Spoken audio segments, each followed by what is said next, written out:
Good morning, everyone. Welcome to our Audit Committee Forum. This year, of course, coinciding with the celebration of NAIDOC Week, which started on the 3rd of July and extends through to Sunday, the 10th of July. So I'd like to start, as we always do, by acknowledging the traditional owners of the land we are meeting on today. I acknowledge the Boonwurrung and Wurundjeri peoples of the Kulin Nation, who are the traditional custodians of the land where myself and my fellow presenters join you from this morning. And I pay my respects to their elders past and present, and also to any First Nations people joining us today. NAIDOC Week's an opportunity for all Australians to learn about First Nations cultures and histories and participate in celebrations of the oldest continuous living cultures on Earth. And at VAGO, we are proud to be on a journey towards more inclusion and recognition for Aboriginal and Torres Strait Islander peoples. We've recently acquitted our first Reconciliation Action Plan, the Reflect RAP, and shortly we'll be embarking on the next step of our reconciliation journey with our Innovate RAP. And for anyone interested in that, we'll be publishing it on our website once finalised, hopefully in the not too distant future. I might just apologise first and foremost. I'm still struggling a little bit with COVID, so I might have a little bit of brain fog, but hopefully we'll persevere during the day and you'll get some value out of this forum. Pardon me. Just to give you an outline of what we'll be covering today, I've got myself and Dave Barry, the Deputy Auditor-General, Roberta Skliros, our Assistant Auditor-General Financial Auditor, going to be sharing some thoughts with you. Hopefully they'll be short, sharp vignettes and keep you engaged, but reflecting on feedback that we've had from previous forums, particularly these virtual online forums. I think some of the strongest feedback we got was that you really appreciated the opportunity to pose questions to us. So in that context, we've allowed up to half an hour from about 10 o'clock today, and earlier if we finish our presentations, of course, to take questions and try and answer them. And hopefully this time we'll answer them all in the time we have available and won't have to then send out a follow-up set of answers to questions. So that plenary, I think, will be very important. And I invite you all, even now, through the Q&A functionality in the event, to start lodging your questions, and these can be on any matter that you want to raise with us or any observations you want to make. Very happy to take those questions. Of course, at the end of each presentation, we'll allow a small amount of time to answer direct questions about that individual presentation. So I'll move straight into the first agenda item, which is topic planning and action tracking. Now, I've done this because, you know, we always have a couple of purposes in these presentations. One is to communicate to you what it is that we're doing. And I guess, you know, with this slide here, looking at the standing directions as they apply to state government entities about the roles and responsibilities of audit committees, one of your responsibilities, and I see it really importantly as one of our responsibilities, is to maintain effective communication with your external auditors, with VAGO.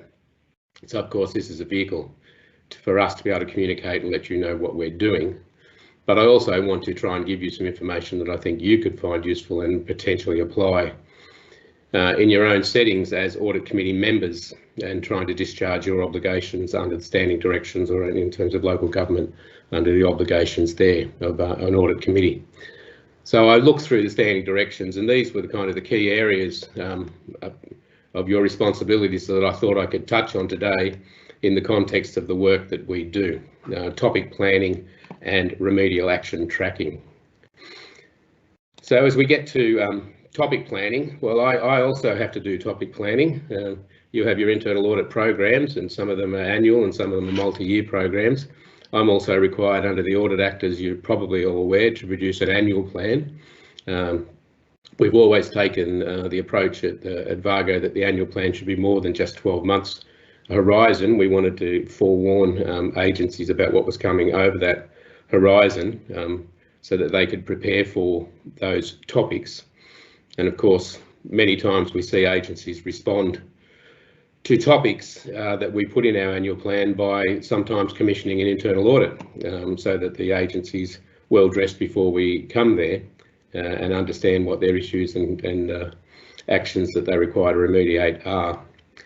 So I just wanted to talk about our annual plan, and as I said, as an analogy, related to the requirements that internal audit have.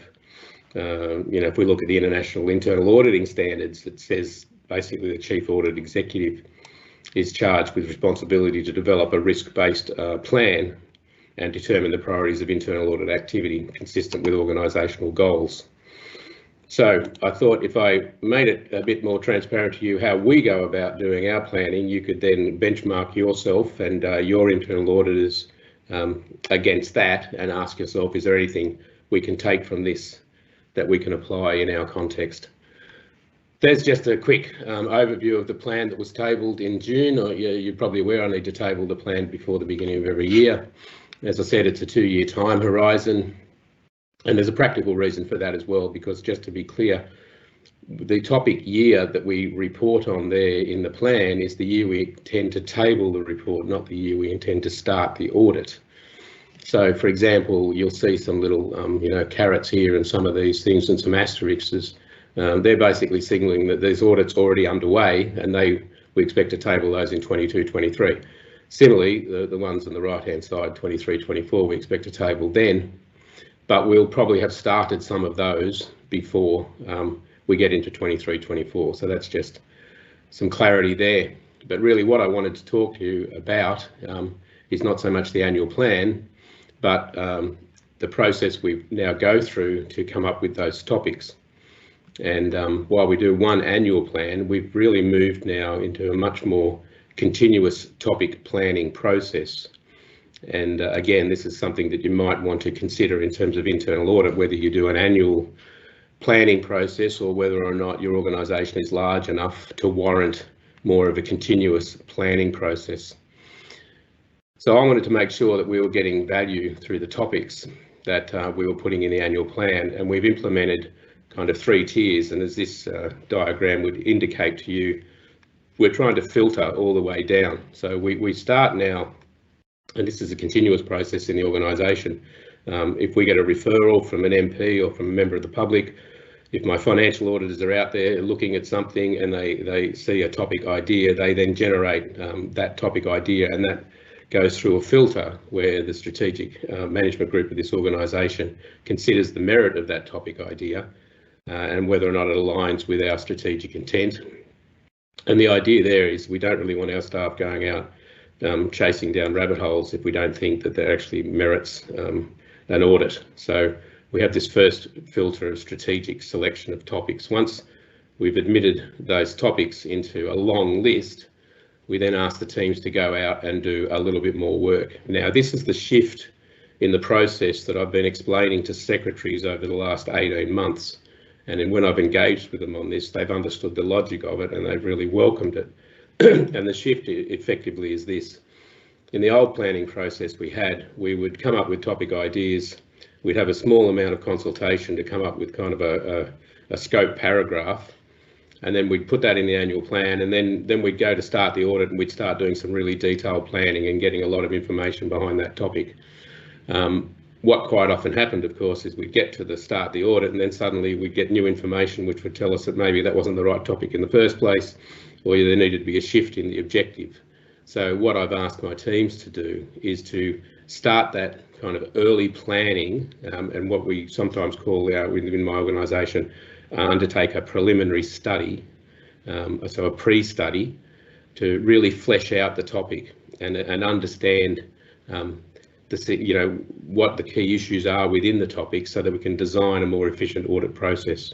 So practically what that means for your departments and agencies is that we'll be engaging with your staff earlier in a process than we might otherwise have, to be able to make sure that we're focusing on the things that matter and that will make a difference.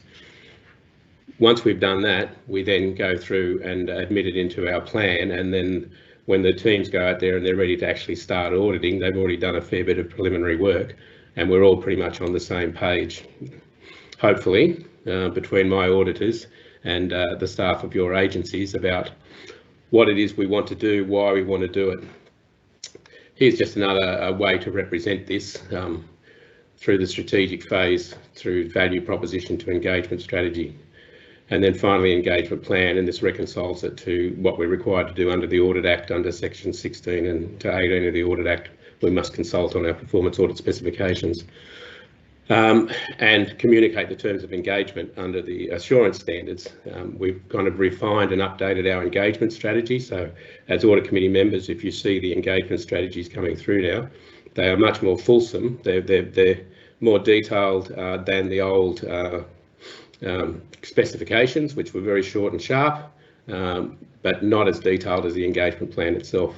So look to those engagement strategies, and the point I've been making to the heads of your agencies and the chairs of your boards is that the key part of the engagement strategy is the audit objective, the lines of inquiry and the criteria, because they really establish the premise of the audit and they establish the way we go out and gather evidence.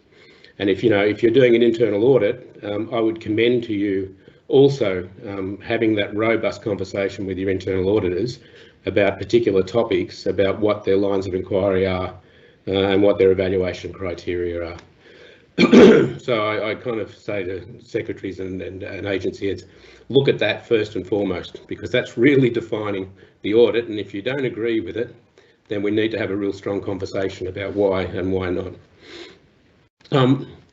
And then the other thing I'd say is, and in terms of your internal national auditing standards for internal audit and also my own auditing standards, we talk about having a risk-based approach to a topic identification. We kind of build on that. We certainly start with risk and risk assessments, and we're looking at your organisation's strategic and operational risk registers. But we then have a series of other criteria that we apply to determine whether or not we'll admit that topic into our program. And those criteria are there on the screen, and I think fairly self-explanatory. If it's not really a significant area of government operation, then why would we be looking at it? But significance isn't just about, obviously, financial significance. It can be about social significance or environmental significance. The point I'd make about that, and when you look at the annual plan, one shift you'll have seen over time is that when I got here, we would quite often try to have even coverage of topics across all the government sectors. We're shifting away from that, and we're saying, no, we really should focus on the areas of most significant risk and materiality to the state government and to local government. So there won't be that even spread, if you like, of topics across sectors in the current plan, as you saw, and in future plans. So that's something also to look out for. Now, we understand that that creates a burden in some sectors, and I quite often have interesting chats with secretaries of large infrastructure agencies about the amount of work we're doing in there. But nonetheless, the point I'd make, and I do and I have made in the past in response to this, is that we might be focusing on a particular area, but we're doing fewer audits, in fact, than we ever have in the past. And that was a response to feedback I got when I came here as the Auditor-General, that the office was doing too many audits and they were too high level and therefore too superficial. And therefore the findings and the recommendations that came out of them weren't actually that meaningful or useful. So if you look at my annual plans over the last 3 or 4 years, you'll see a decline in the number of audit topics. Now the quid pro quo there is that we might do fewer, but we do them deeper. And that's again to respond to that feedback I got when I came here as Auditor-General in 2016, and also to give effect to our data analytics strategy and our data science strategies to get much more empiricism into the audits, to actually get more insights. So there's some value criteria that you might want to talk to your internal auditors about. The last one, of course, engagement orientation. We don't often spend enough time thinking about that, but really, if we've done really good strategic planning and tactical planning, we should understand the problem that we're trying to examine, and we should really constrain the audit. Is it one about compliance? We've got those 3 internal control objectives, efficient and effective operations, financial regularity and reliability of reporting and compliance. So this is the internal audit world. Clearly you can cover any of those 3 or all those 3 within one audit or across a number of audits. And really you'll judge as audit committee members where you think the risks are in your organisation, whether it's around efficiency, operational efficiency, or whether it's around financial regularity. But we spend a lot of time now within our audit topics and our audit strategies working out what the engagement orientation will be. So I'd also commend that to you for thought. So that was the first presentation I had, which is really just to talk to you about our annual planning and give you some ideas about how you may wish to adopt that, adapt that, use that in your own context. I'm just checking now on the live event Q&A. I can't see any Q&A. I can see an observation, thanks Stephen, but I can't see any questions about what I've just spoken about, but that's okay. You'll have plenty of opportunities to ask questions on this, to think about it. And if you can't, you think of a question immediately now, we can obviously do it in the plenary. But of course, I also welcome any follow-up questions you may have after the event.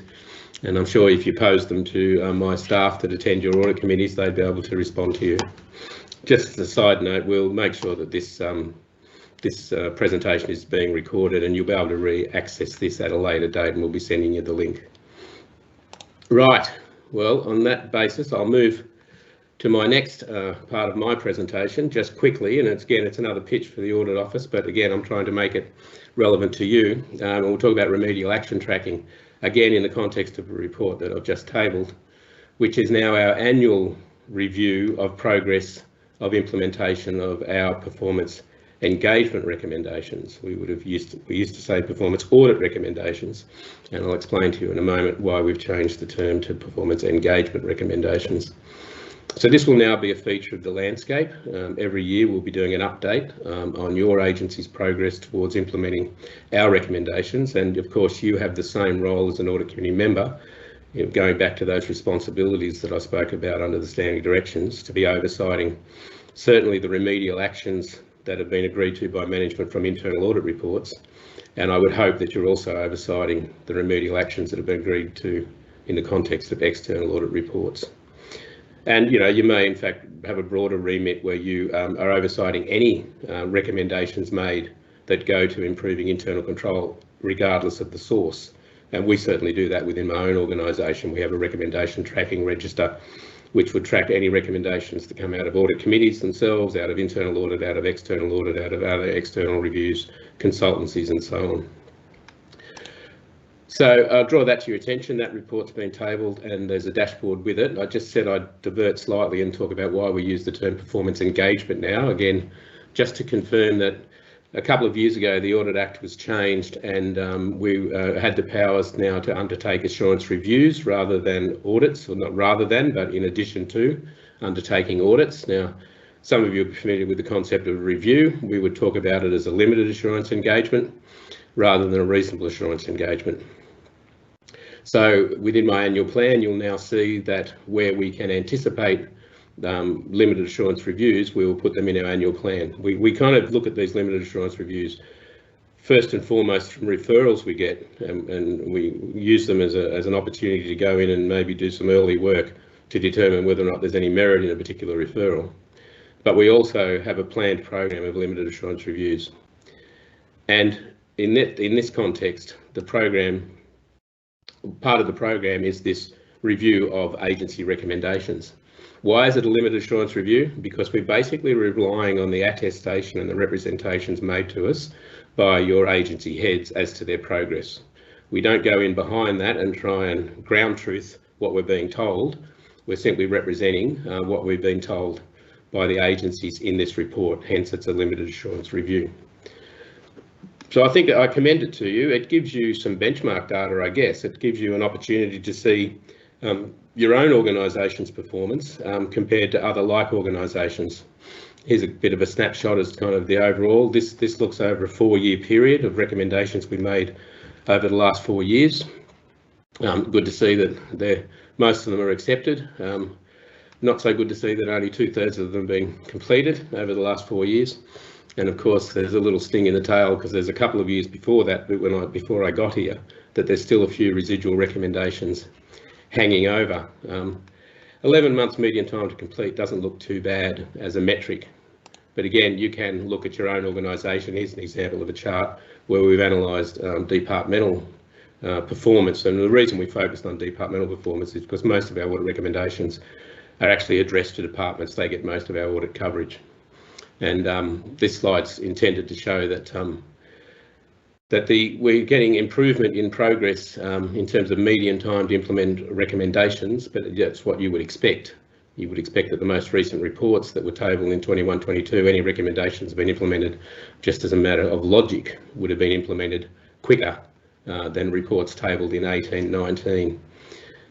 So there's still some work to be done, but it looks to us pleasingly that there's an improving trend in the timeliness of implementing our external audit recommendations. To help you understand that, we create a dashboard. That dashboard's available on our website. And I would again commend it to you. I would ask you to explore it. Here's rather than try and jump to the website and take the risk of slow performance, I've just taken a few shots from the website to give you a sense of the dashboard itself. And the whole idea is hopefully it's fairly intuitive, but you can basically start at the very highest level, how many recommendations in total. Then you can drill down, basically, you can drill down by agency type as it shows there, implementation status. I'll just pause there because there's an important point that I made when I got here as AG, and I'll reiterate it, particularly on what we'd call stale recommendations, recommendations that have not been actioned for a particularly long time. Now, there sometimes can be reasons for that, that there's still work to be done and that's still a valid recommendation. But I would ask you as audit committee members to critically evaluate all the stale recommendations and ask the question, are they still relevant in the context and setting of the organisation now? The last thing I want my people to be doing and your people to be doing is continuing to monitor and give effect to a recommendation which is no longer relevant, or that you might assess that the risk has changed, or in fact that some other actions have been taken which have changed the whole system or process, and therefore there's no much point continuing with implementation of the recommendation. I don't have a problem with that. As long as we approach it in a mature way, I think that's quite appropriate. And I'd like audit committees to, in particular, call out today, look at any stale recommendations. You should be able to find them through this dashboard for your own organisation. Here we are, we're drilling down into the dashboard now. This example, we've selected councils as an agency type, and as soon as you select council, then the context changes, and what you do is you get the results for all the councils, and you can see the timeliness down below there now just lists the councils. Once it's filtered by council, then you can see the performance by council, how many are complete, how many are incomplete. City of Greater Bendigo has one that said, well, we don't think that's relevant anymore, which is fine. The black one. And then of course you can actually drill right down to the underlying data. So the response, you can go back to the original recommendation, whether or not it was accepted, whether it's still accepted, and what the agencies have been doing about it. So I commend that to you. I hope you get some value out of it. I'll make this offer. I think this dashboard, which is really built on a pretty simple premise, it's really like, at the end of the day, maybe just an Excel spreadsheet, and overlaid with a Power BI front end. I'm quite happy to share the underlying spreadsheet and the Power BI front end for your organisations to use within their own operations to monitor their recommendations. You could see how easy it would be to change, agency to division of an organisation. So that offer's on the table. I'm happy for my people in my strategic audit planning section who kind of manage this dashboard to be talking to your people about whether or not you can get use out of our technology and our dashboard. Again, obviously the agenda for me is, if you're using the spreadsheet and the dashboard that we've created and updating it maybe quarterly from an audit committee perspective, then when we come to you annually, it'll be a simple exercise to port the data over into our dashboard therefore to make it more efficient and streamlined for all involved. Okay, that's kind of my 2 bits. I think I've used up all of my time, but I'm still prepared to take some Q&A. Right, let me have a look. I've got one Q&A at the moment, and it says, we did an internal audit tender and we only had 1 second-tier firm tender and nobody else. Why is VAGO now appointing 3rd-tier firms, as this is a substantial reduction in quality? I'm not sure who's made that question, and I'd like to reach out to that person if they want to talk to us directly about that. And I'm sure Roberta Skliros, who runs financial audit, would have lots to say about that, and maybe Roberta will be able to address this later on. But I would be surprised, and maybe it's in the context of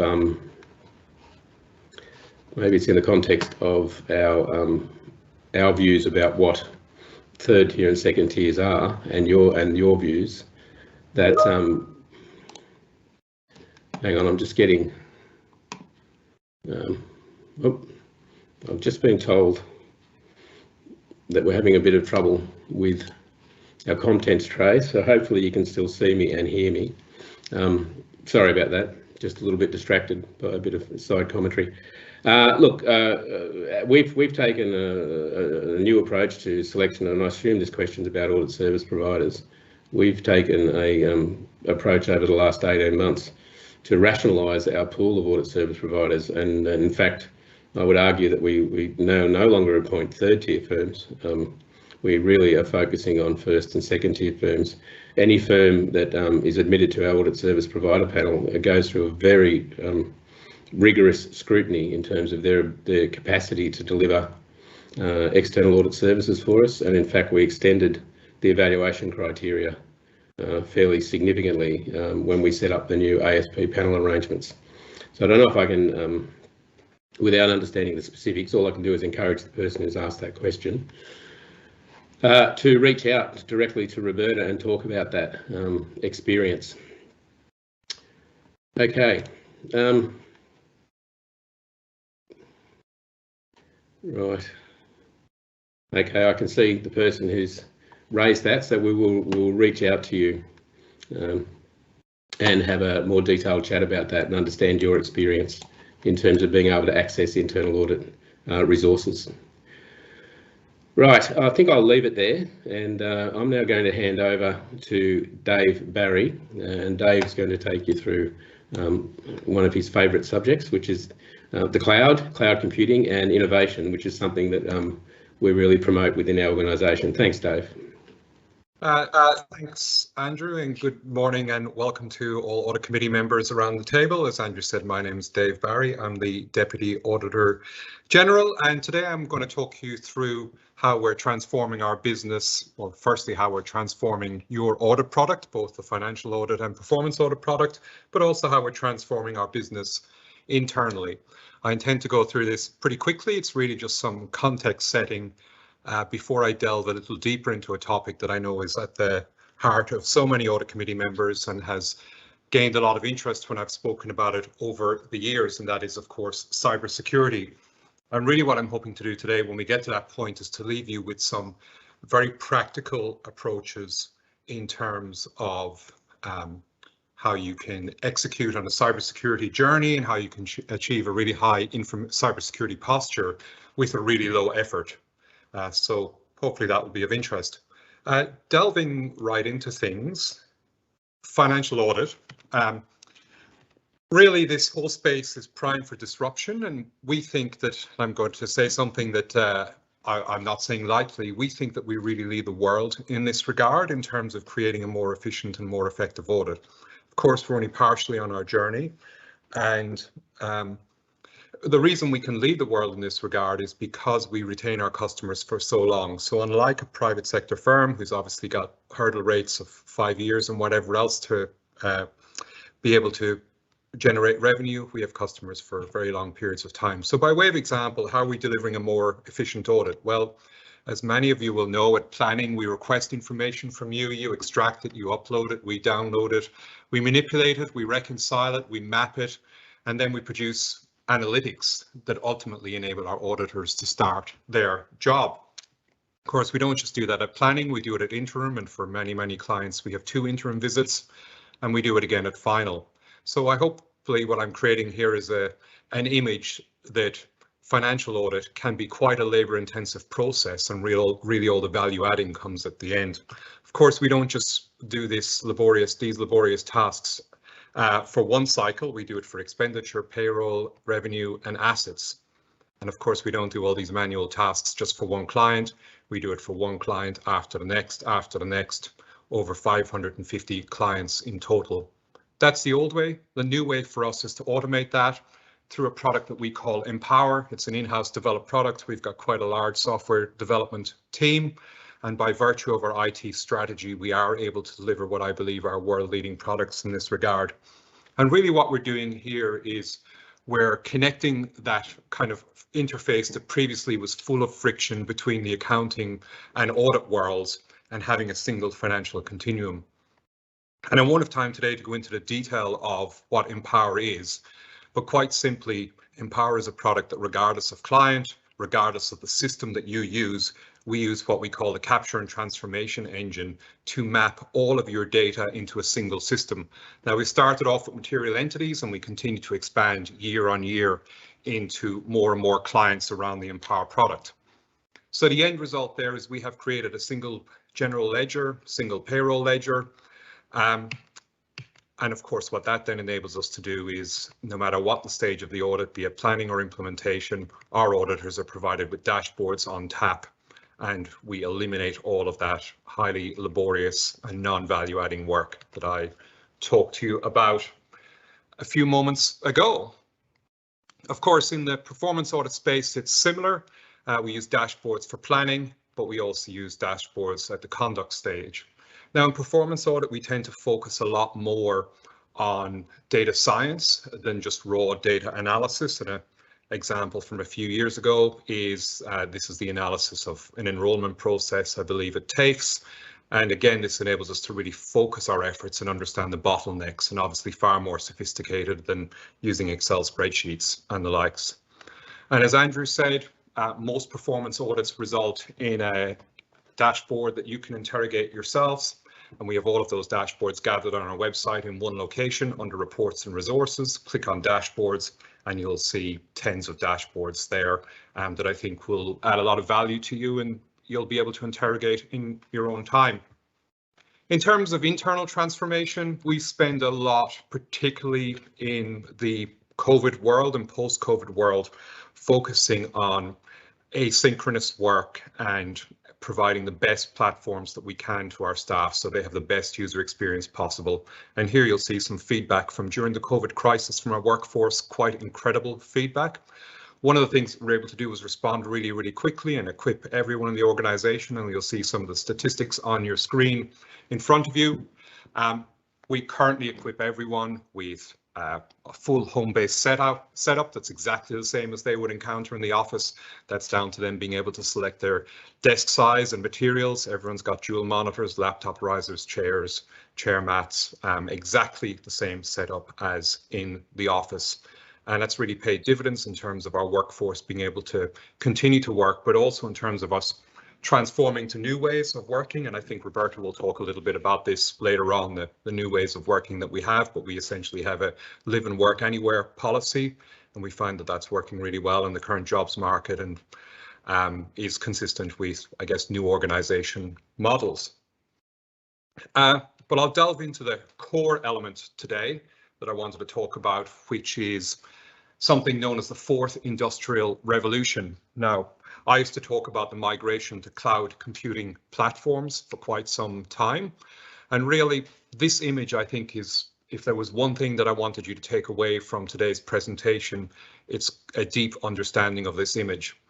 So what this image talks about is, as technology has evolved, we've moved to what's called a shared responsibility model. Over on the left is the old way of doing technology that's prevailed for 30 to 50 years, where ultimately we're responsible, or you're responsible for everything. You're responsible for everything from building your data center or your server room, from ensuring that it's flood, fireproof, seismic rating, security, all of these endeavors, right up to delivering applications. And I guess when you start to look at this, you'll see over on the left, and it's something that I often think about, is so much of technology is a physical endeavor and an asset endeavor before you get to deliver value. And really all the value in technology is at the very top here, which is applications. Anything underneath that is really just a means to an end. So our strategy is one where we have moved entirely away from enterprise IT, completely into what we would call cloud computing platforms. So those three other columns that you see in front of you on the screen. And obviously, the further you go to the right, the better. The more you're outsourcing and the more you're getting to benefit from aggregated demand. Now, if that chart doesn't make any doesn't make any sense, perhaps here's an image that is more familiar to you. I think we can all readily contrast the difference between making a pizza at home, everything from providing the dining table down to providing the topics, versus dining out, and of course the flavors and variants in between. So again, this shared responsibility model, I think, is really, really critical to understand. But something occurred to me over the last year or two, which is this model is not really about technology advancement. It's about, and I don't want to get too deep on things, but hopefully everyone's got their Wealth of Nations book to hand. Adam Smith back in 1776, as we know, started to talk about the fact that one person in a factory could produce about 1 pin per day. However, through specialization and division of labor, that one person can produce 4,800 pins per day. Or in a similar vein, more recently, Milton Friedman, the economist, of course, talked about the fact that you could not construct one pencil if you took your whole lifetime to do it, in terms of sourcing the materials and the production endeavor involved. So I've really started to reframe my thoughts when I look at this, because what I start to think is, 20 years ago, when I learned programming languages in uni, those languages are the same. Even what we would call new languages like Python have existed for 30 years. Servers and operating systems, physical buildings have not largely changed. So I guess the key thing that I would say here is the benefit from moving from enterprise IT to platform as a service and software as a service is not really one of a technology benefit. It's one of an industrialization benefit. If you think at the moment Microsoft, and of course there's two other huge competitors there, so I've got I'm agnostic in terms of preference. Microsoft, Amazon Web Services and Google all provide exactly the same solutions. But the key industrialization benefit there is as you move from one to the other, you start to share, in Microsoft's case, your platform with 1 million other companies, and I think about 350 million other users. So our journey was, we started off with 78 servers in-house, and now we have one remaining, which is our door controller. But by way of a simple example, when you start to move to the right on this continuum, you really advance your data security posture, and I'll explain why. In a traditional enterprise IT environment, we'll generally try to apply some standard or framework, and those standards or frameworks, NIST 800 or NIST risk management framework is quite popular. NIST cybersecurity framework, ISO 27001, HIPAA, FedRAMP, FISMA. I'm sure you may have heard some of these names. But if we take the most popular one here, which is the NIST risk management framework, you'll see a typical risk management framework applied in the IT domain, where you start to categorize your assets and understand your systems. Then you start to select controls, then you implement those controls and monitor those controls. I tried to do a rough count of the number of guidance pages in this framework alone, and it's certainly in the tens of thousands. I think there's a reason why no agency around this table is certified at any level, to the best of my knowledge. The simple reality is, unless you have phenomenal scale, executing faithfully one of these frameworks is really, really challenging, because in an enterprise IT, a legacy IT world, the environments are so different and bespoke. It's really hard to achieve. And I'll use just a simple example. If we don't even worry about technology, I'd ask, even at a physical level, how many of us are able to have server rooms or data centers that we could develop ourselves that are flood-proof, fire-proof, earthquake-proof in terms of seismic engineering? How many of us are able to put in place metal detection, scanning, weigh bridges so that we can weigh people going in and out? How many of us are able to create data centers that are bomb-proof? And these are all the standards. And of course, it's not just creating one data center. You've got to create multiple in multiple geographic locations. I suppose I'm saying it's probably in many respects fanciful for any smaller agency, and indeed many larger agencies, to think that they can achieve a suitable security posture in this legacy world. Of course, when you start to aggregate your data or aggregate your services in a uniform environment as you move to the cloud, these are not tens of thousands of bespoke environments. You now move into a single environment that is uniform. So what that means is you don't need to think about what controls to apply. Millions of people before us understand the risks in these cloud computing platforms because they are uniform. And one of the key things then that arises out of that is all the providers provide a suite of tools out of the box that are not available in a legacy world. And they provide simple metrics like a secure score that tells you the delta between your desired security posture in accordance with the standards and your actual live security posture. So to delve into it a little bit more, as I said, every provider has these tools. They're not available off the shelf in a legacy IT world. All you simply do is you add in the standards that you want to comply with. The tools will will monitor all of your cloud computing resources, and they will tell you exactly where your gap is and your quickest way of improving your security posture. And indeed, in many cases, you just have to click on a little lightning bolt over on the right, and these platforms, these applications will actually go out and immediately remediate and each one of those resources and automatically increase your security posture. So I think in our case, the real strength has been using these sorts of products. These would be beyond our grasp, even if we were 10 and perhaps 100 times our size in a legacy world. So that's the great strength of this industrialized world, is absolute uniformity.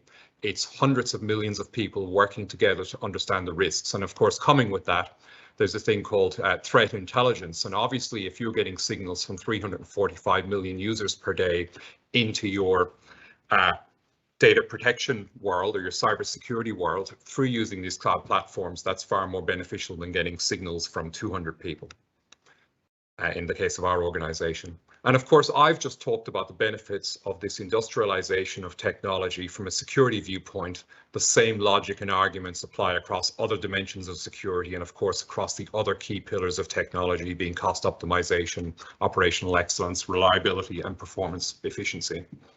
So I think if I was to, if any of that's not made sense, my key message is the world of technology has changed, but not from a technology viewpoint.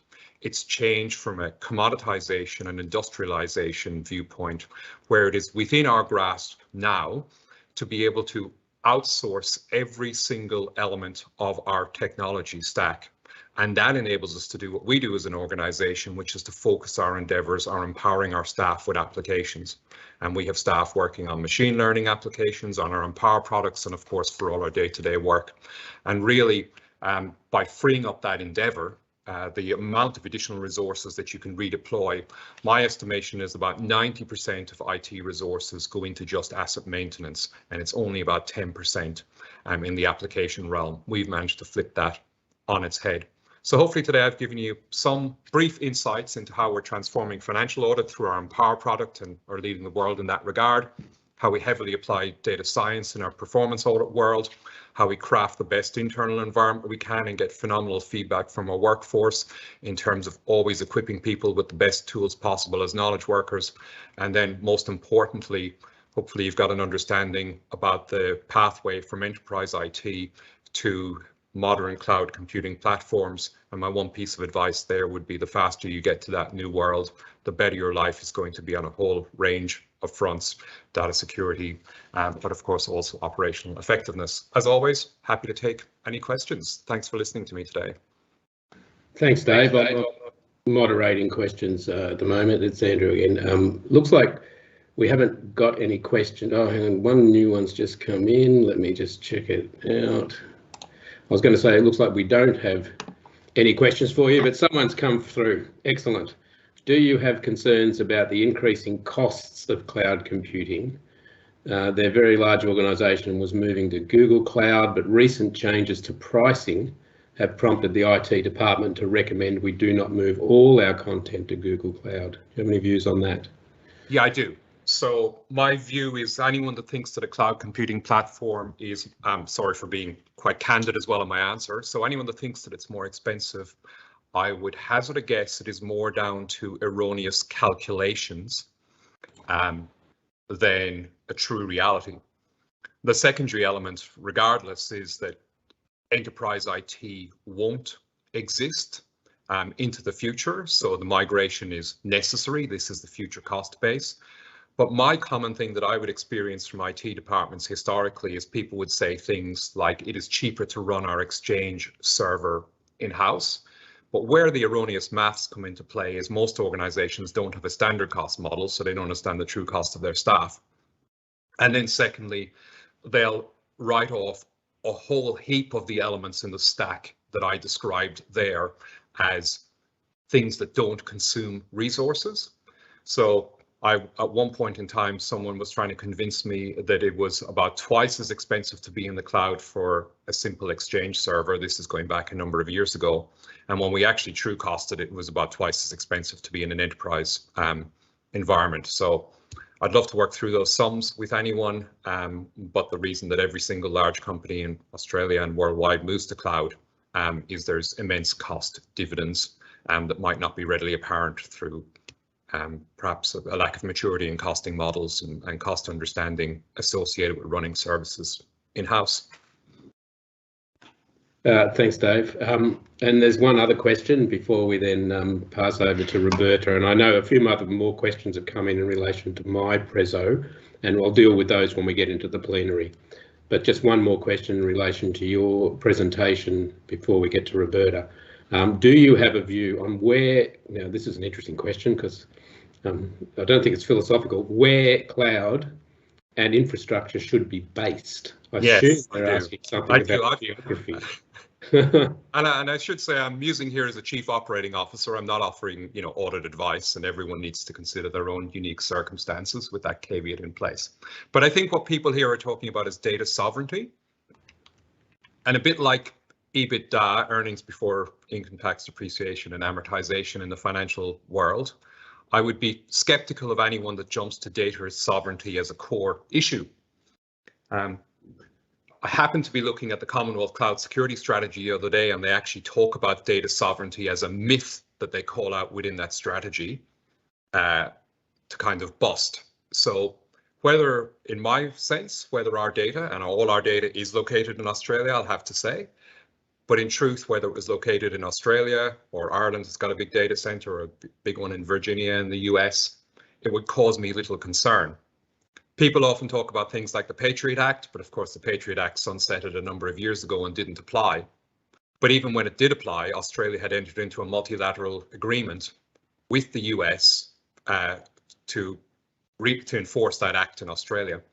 And then thirdly, all of these are global companies, so they're all governed by US legislation. So your data is no more sovereign in Sydney as it is in Virginia. So I think summing all that up, data sovereignty is the sort of thing that people jump to. I'd be really suspicious of anyone that's kind of talking about it. I think it's a very, very low order issue. In the security realm, it would rate incredibly low. Near the bottom of the list. I'd focus on getting your physical and logical controls correct, and that will yield you far better dividends. I could talk about this all day, but I think it's an issue that's overplayed, is what I'm saying.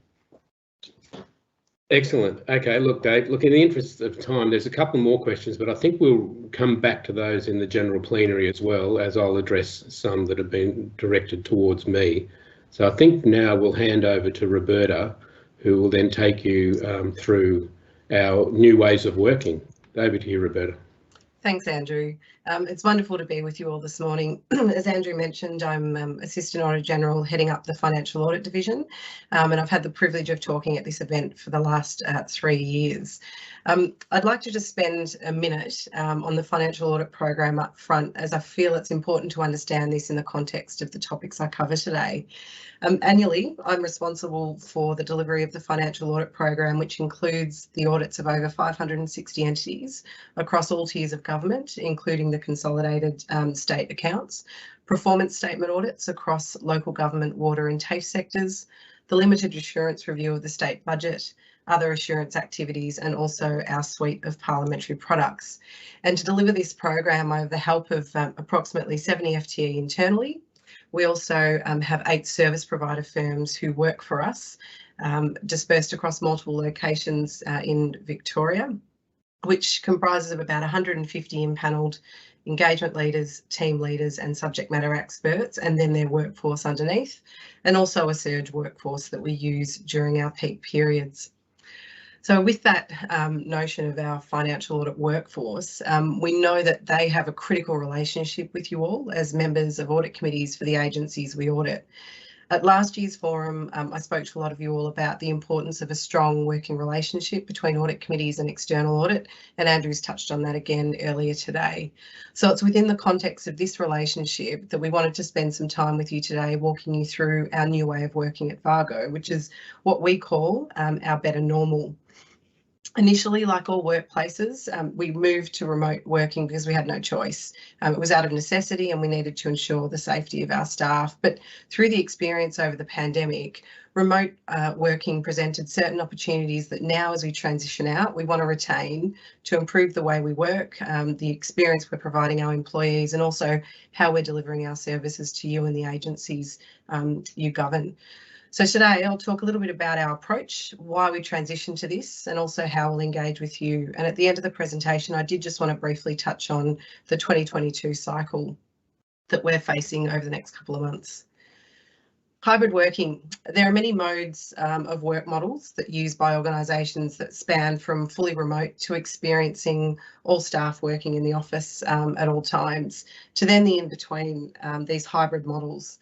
With hybrid models, there are commonly 2 types. One where the organisation dictates how a hybrid model is to work, and the second that allows the employee to determine an approach that best suits them.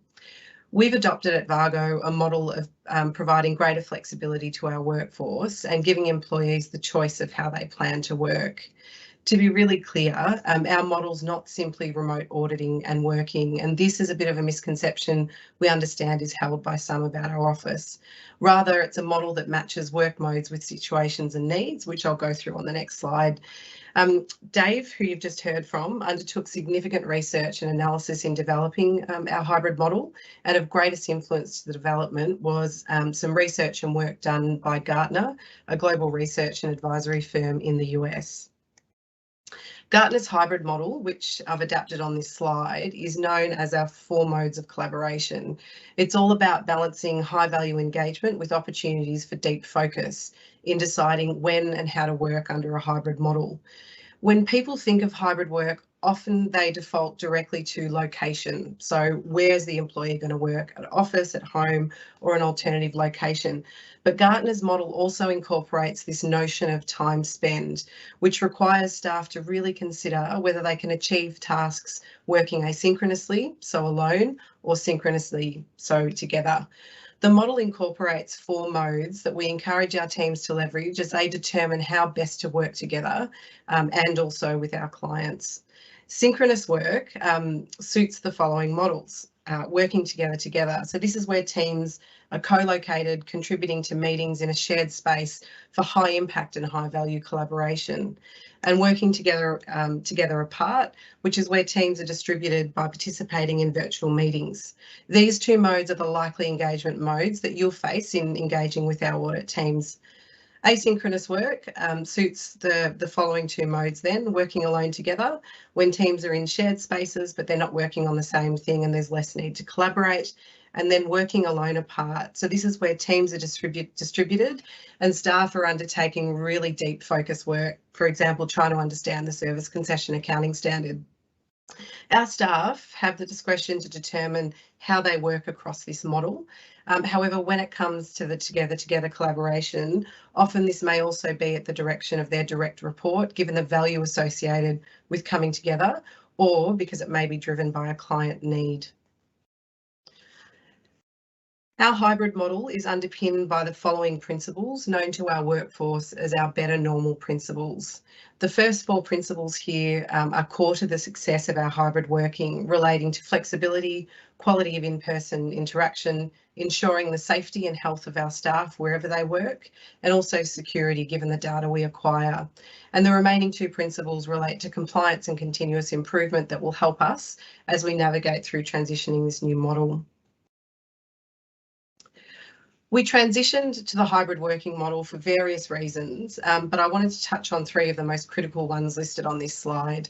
The first was to improve our employee experience.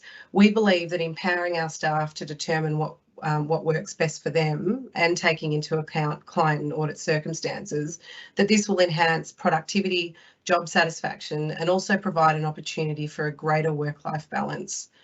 The second critical focus was to attract talent. We believe offering this level of flexibility will help us attract talent in a very aggressive recruiting market at present. And further, it allows us to cast our net wider and attract talent beyond Melbourne. And this is playing out for us already as we have some wonderful staff working across regional Victoria and Australia. It also helps us to attract the right ASP firms, as offering this model fits within the approach that they're also adopting. And a third and very important reason was to enhance our diversity and inclusion. Providing a model such as this with full flexibility will help accommodate the needs of these employees. And there are many other sort of lower order benefits operationally, which I won't go into today, but they did also assist in forming our decision to transition to the model. So what does this all mean in terms of our in-person interaction with you and the agencies we audit? In-person interaction and on-site client visits will occur and can occur at any point, although remote auditing remains our default position. We continue to value the importance of in-person engagement with you and the agencies you represent, and we maintain our commitment to coming together where relevant for your audit. Our audit teams will assess in-person engagement based on our underlying principles of the model explained previously, and they'll engage with you when it matters most for high value and high impact collaboration. Making these decisions will depend on various factors, such as the nature of the audit-client relationship, the working model of the agency, and also the circumstances of the audit. For example, we may come together to discuss a contentious audit issue that's more effective doing it in person around a table, or we may engage over coffee informally to build rapport, or review evidence on site that's more efficient to do it that way. Our approach will not be the same for each audit. It'll be an approach that works best for both parties. I did want to make note, though, that prior to engaging with agency staff in person, we must abide by the relevant agency's COVID safe plan, and this includes vaccination status requirements, which we know differ across different sectors of government. So please be mindful that this may create limitations to some staff attending in person. In our client surveys for the 2021 audit cycle, we asked for some feedback on the remote audit process to help us plan and transition our hybrid working model. We received 163 comments in this space, with a lot of the common themes that I've got there up on the slide. I won't go into, they're rather self-explanatory, but some of the comments were in great support of a hybrid model, indicating that it would contribute to a cohesive working relationship, which is what we think moving forward. So in closing on this topic, I think it's important to note that we as an organisation acknowledge we're in a dynamic setting and we're learning what works best for our workforce and our clients. And we'll continue to listen to both our workforce and also our clients through reviews and surveys as we progress. We're not blind to the challenges that a hybrid work model brings, and we'll critically focus on these challenges, with some, for example, at the moment that I've made note of on the slide. We know we need to resolve ways to efficiently work with clients whose control environments are manually dependent and have limited resources in the short term, but in the longer term, we want to help those agencies to transition more efficient ways of operating with the use of technology. We're mindful of developing alternative ways to ensure our employees still get exposed to the incidental on-the-job learning, which is critical as an auditor develops. And also we must focus on the client experience to improve our quality of services.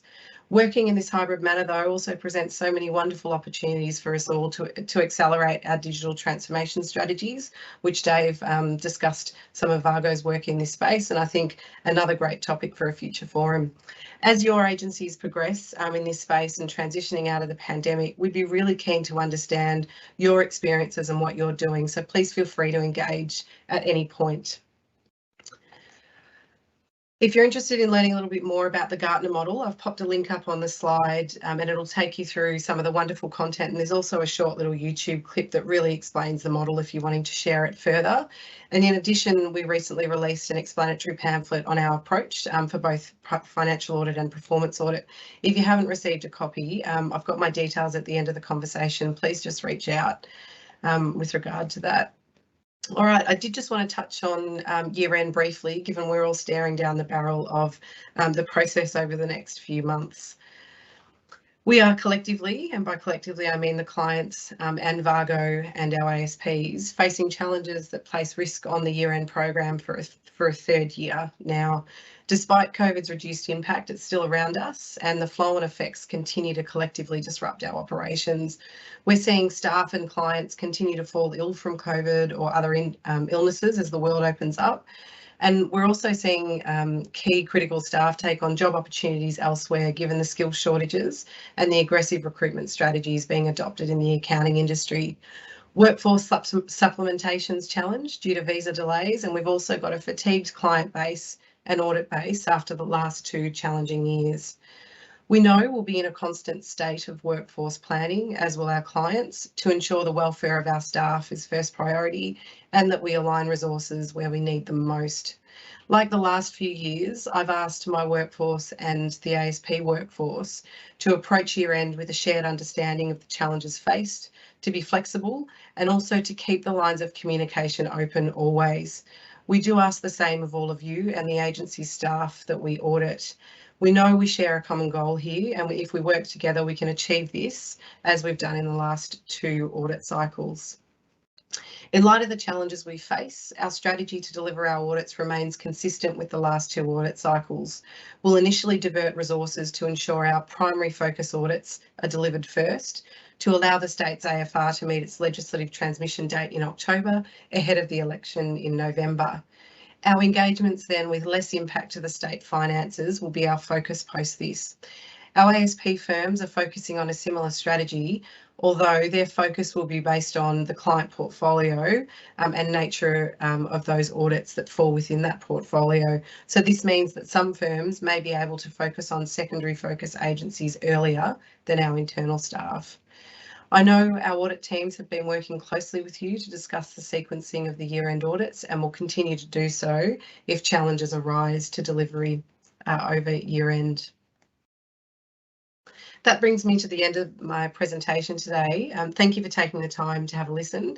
And if you ever wanted to contact me on the topic covered today or even any other matter, please just feel free to use those contacts on the slide, and I wish you all the best over the busy season. Andrew, I'll hand back to you for any questions. Thanks very much, Roberta.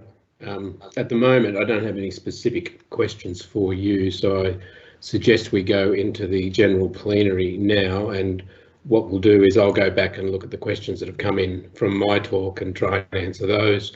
Then Dave will answer some of the questions that are related to his, and then I'm sure by then there'll be some questions for you, Roberta, but if you can find someone who understands that servants concession standard after very focused private work, let me know, because it's one of the banes of our lives. Anyway, okay, coming back now into the plenary, and again I encourage you to ask any question. It doesn't even have to be on the presentations today. If there's anything you want to ask about VAGO's work program, how we're approaching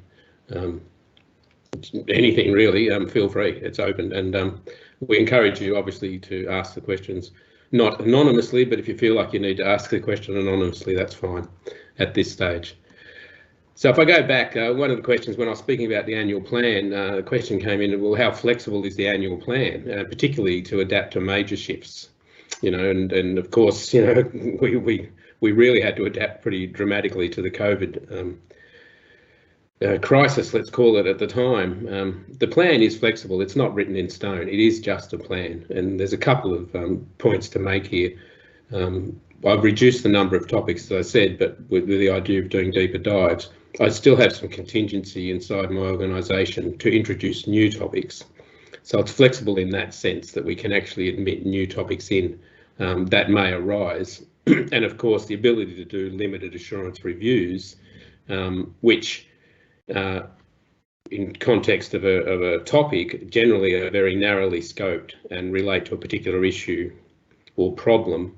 They typically consume less resources. So it gives me flexibility to go in and do a first pass review, if you like, of an issue. But the other point to make, of course, is that even if there is a topic in the plan, if circumstances change and priorities change, either in terms of my own resourcing or the resourcing inside agencies, we are quite happy to move the topic to, and as you may see, and I'll be reporting on again in my annual report this year, our benchmarks, for example, for doing performance audits are to try and get them done in about 9 to 11 months. Over the last 2 years, our experience has been that they've blown out, those timelines have blown out to beyond 14 months. But that's happened deliberately. That's been generally based on a conversation with agencies about their capacity to respond to audit while they're still trying to deliver their own work. So the short answer is very flexible, although, you know, there's a trade-off. You always want to give some certainty by saying these are the topics we want to do. So in the ideal world, we would deliver all those topics and then no one would be disappointed. To assist with performance audit recommendation tracking, so this comes to our remedial action tracking, could a potential risk or priority rating be considered for recommendations and potential timelines, so as to focus on higher risk issues and timelines? Well, in relation to timelines, and I'll go back one step. The approach that I like my teams to take is to work with the agency to come up with an agreed set of recommendations. You know, once we've gone through and identified the facts and the issues and the root causes, I think it works for us both to collaborate and say, well, what are the answers? What are the responses to addressing those root causes? So in one sense, I don't think any recommendations should get into a report unless they are significant. So in terms of trying to give it a risk or a priority rating per se, my hope would be that we wouldn't be making minor recommendations in a public report to Parliament. We may privately make some recommendations, but not in the public report to Parliament. If it is the case that we're adding in recommendations that are low risk, low priority, then I think we need to have that conversation with your teams when we're trying to frame the recommendations in the first place. And in that spirit of collaboration, we do now ask agencies to tell us how long they think it's going to take them to implement their recommendations. So we do strongly encourage, and most frequently we do get timelines. So those are timelines that the agency effectively imposes on itself, and they're the things that we track.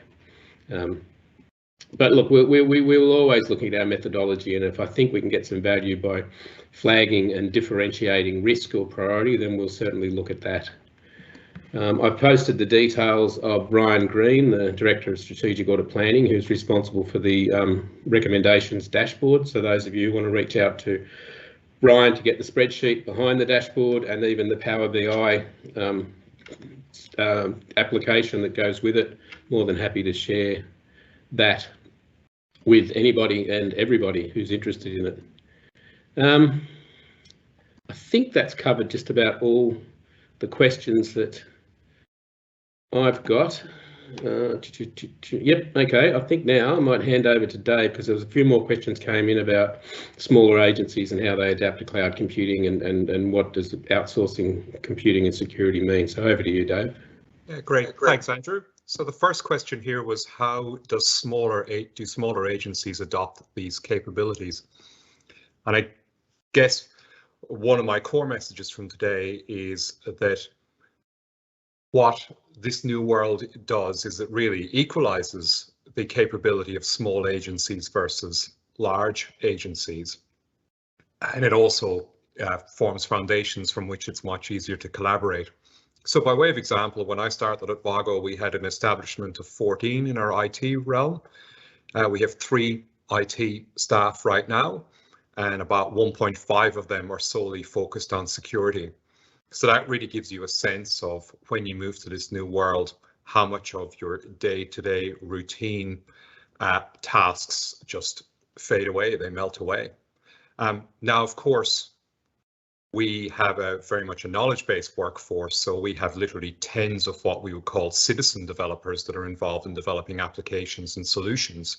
But in the core technology space, we're very small, and our strategy has really enabled us to be able to deliver these outcomes, and I'd encourage any small agency to adopt a similar approach.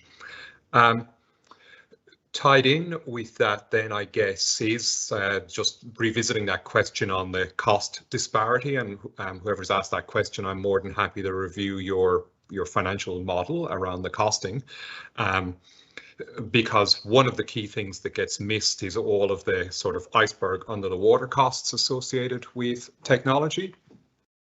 You know, I'm sure not many people factor in the costs of electricity and space, and you know, there's so many huge dimensions that get overlooked from a costing viewpoint. So certainly for that person, happy to look at the costing model. Someone asked, do you have a view on where cloud infrastructure should be based? Well, I would always look to go to a minimum of what we call zone redundant storage. And what zone redundant storage is if we take this video as an example, or any document that we save, in real time, all of our data is replicated across 3 different, what they call availability zones, which are analogous to physical locations. And within each zone, there are 3 copies stored. So I would at a minimum encourage what I would call zone redundant storage. If anyone's still using traditional sort of old school backups, that kind of world is very much fading away. So again, to put that in context, every word I now say is being stored in 3 different locations in Melbourne, 3 different locations in Sydney, and likely 3 different locations in Canberra. Or better still, I would think that geo-redundant storage is perhaps even the next wave, and it's certainly something that we're looking at, which is we'd consulted our clients around this, but is also replicating the data overseas. And of course, one of the reasons for that is it eliminates or reduces the risk of a physical attack, because of course, ultimately, imagine every single piece of government data in Australia is going to be stored in 3 data centres, and that opens up the risk of terrorist and other sort of attacks. So a bit of a long answer to a short question in some respects. I would go with zone redundant storage in terms of where the data would be, which is at minimum 3 Australian data centres, 3 copies. Would this new model of outsourcing mean that most things, including security, that we're outsourcing of most things, including security, mean that we're now moving to focus on audit of contract management versus what a third party is to deliver? And I would say fundamentally, yes. Although I think we need to put this in context. Every provider is on the same contractual basis, and you've got to think that when we move into this new realm, you've now got a million different pairs of eyes, a million different firms oversighting these providers. So that causes them to have immense transparency around what they do. So again, I'll use an example of either Microsoft, Amazon, or Google. You'll find that they're certified to at least 60 or 70 different standards. They're audited against those standards, and all of those reports, there's full transparency. They're all available online. So I think that's one level of oversight. All of that data is available to you. The second thing is, of course, each of these providers is spending well north of $1 billion a year on security. And there's often a question as to whether these firms are really technology provider firms or technology security firms. And security is so core to what they do now. I think the answer is probably heading towards the latter. And then, of course, there's great commercial imperative for these firms to get things right. Because if they get it wrong, their entire commercial future and some of the largest companies in the world are at risk. So I think they have good motivation in that regard. So I'd encourage you to look at their audit reports, but of course realize that if you don't do it, there'll be hundreds of thousands of other people seeking the same information, which is one of the great benefits. And then final questions from a legal perspective on data sovereignty. I did just dig out that section from the Commonwealth Cloud Security Strategy, which technically wouldn't apply for us, but is applied to us, but is a good guiding document. And on page 19 of that document, you can read about the myth-busting data sovereignty. And of course, I have spoken about the consequential risk of being too obsessed by data sovereignty, where you can open yourself up to a physical attack vector. So I think they were the main questions that I was going to answer. Hopefully that's answered them. Thanks very much, Dave. And while you've been answering those questions, a couple more have come in, so I might respond to those. The first one, I guess, is a bit of a philosophical question about how audit committees of hospitals and health services are able to demonstrate their independence in financial management and viability when they are being, in effect, deficit funded by government. So to what extent are liabilities of the hospital separate from being a liability of government? When I was the Queensland Auditor-General, I used to give a talk to all the new board members of hospitals up there, and I think I would always open the conversation by saying, you know, be careful, Dorothy, you're not in Kansas anymore. And what I meant by that was that if we think of the construct of an audit committee and where it's derived from in terms of the private sector, we talk about non-executive directors, we talk about boards of governance. In the public sector, of course, most entities aren't governed by a board, and those boards have responsibilities to ministers. And in fact, a lot of entities, government departments have a corporation soul. They've just got the secretary who's ultimately accountable. So when we start getting into these philosophical questions about how can they demonstrate their independence, I think we just have to understand the context of the public sector is that you will not have a perfect translation of the idea of an audit committee and the role and responsibilities of an audit committee from the private sector to the public sector.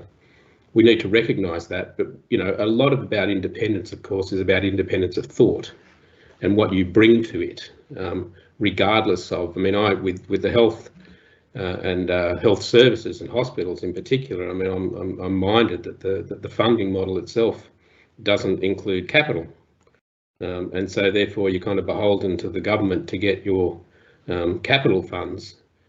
So it's a bit difficult for a board to make decisions about substitution of labour and capital when they can't pull the string on capital. So I accept that, but I think we just have to accept and understand the context within we're operating and the constraints, but still then do the best we can do. I can also remember talking to, in local government, chairs of audit committees who were, and the requirement was to have your chair of your audit committee independent of the organisation.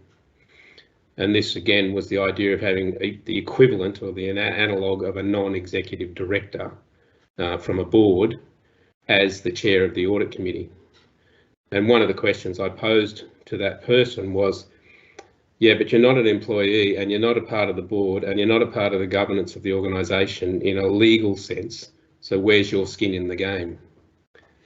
And that's not to dismiss or diminish the role of an independent chair of an audit committee. It's just to recognise and understand that it's fundamentally different in a legal construct, but it doesn't stop them from operating independently and bringing to bear their skills, knowledge and experience to help the organisation. So we get into a bit of a philosophical discussion there, and I think we've just got to understand that the public sector in that regard is different to the private sector, and we deal with it the best we can. Another question's come in about how I work, how my organisation works with the other integrity agencies, particularly the Ombudsman, but also IBAC. Obviously, with the IBAC, there's a responsibility for us, if we come across or suspect corrupt conduct, to communicate that to IBAC, and OV's kind of not on that corruption spectrum, more on the maladministration rather than the malfeasance end of the integrity spectrum. And as I've said in some other talks that I've given, we're down at the efficiency and effectiveness end of the integrity spectrum. So to borrow a phrase from another setting, you could argue that we have some non-overlapping magisteria, but I think we do overlap. I think efficiency and effectiveness overlaps with maladministration, and maladministration overlaps with malfeasance.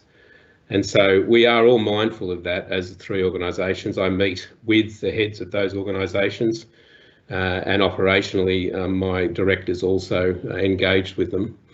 And we quite often will get referrals from OV or IBAC where they judge that it'd be better for us to look at it, and vice versa, if you like. Quite often I get a lot of referrals that come into my organisation that are really point issues that go to maybe a decision that was made, which I think are better handled by Ombudsman, for example. So we quite often refer the individual to the OV. But to answer the question in short, we do try to make sure that nothing falls between the gaps, that if there is an issue, that someone's looking at it. I'm just going down the list now. I'm not seeing any new questions, I think. Right.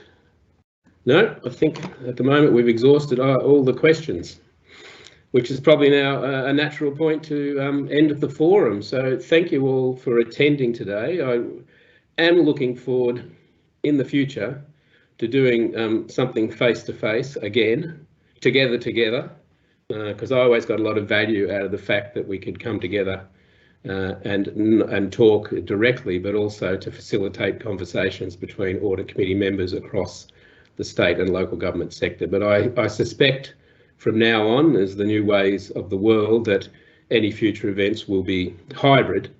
And while we might still want to all meet face to face, we don't then want to disadvantage people who can't make it into a physical location. So I look forward to these future forums. I probably should have said it at the beginning, but I'll say it at the end. When we started doing these a few years ago, they were kind of took up a whole morning, and we did have morning tea, and it was good to be face to face. As we've morphed over time, we've made these forums shorter, but the idea then is that we'll do them more frequently. So my plan is that we'll try and run at least 2 of these a year. And if there's demand for it, we'll run even more. I can see Roberta going, oh no, not more, 2's enough. But we'll be letting you know about the future forum. At the moment, it's something we'd like to do after the peak reporting cycle. I mean, we've all been mugged by reality this year, as Roberta said, and this requirement to table annual reports by mid-September because of the election has kind of thrown a little bit of a spanner in the works in terms of us being able to prioritise our work, and I'm sure it's putting a lot of pressure on those finance areas that are required to deliver that. Once we're over that peak and we've been able to tidy up the rest of the financial reports, then I propose that we'd have another forum. So I hope you've got value from it. We'd be keen to get your feedback. I'm sure there'll be a link sent out to you, and we'll be doing some surveying, asking about did you get value, what did you get most value out of, and particularly also what type of future topics. I know at this forum we were going to have another speaker. Because we had to shift it, they weren't available, so we're going to have a speaker around, again, IT. IT seems to be the flavour of the month, and IT security. So all things, Chief Information Officer, Chief Technology Officer, kind of related. So we could reactivate that and have that speaker at the end of the year, but I'd be keen to hear from you all as about the topics that you'd like to hear about from us. So with that, I wish you all well. I don't wish COVID on anybody, I've got to say, so please stay safe, stay warm, and I look forward to catching up with you again. All the best.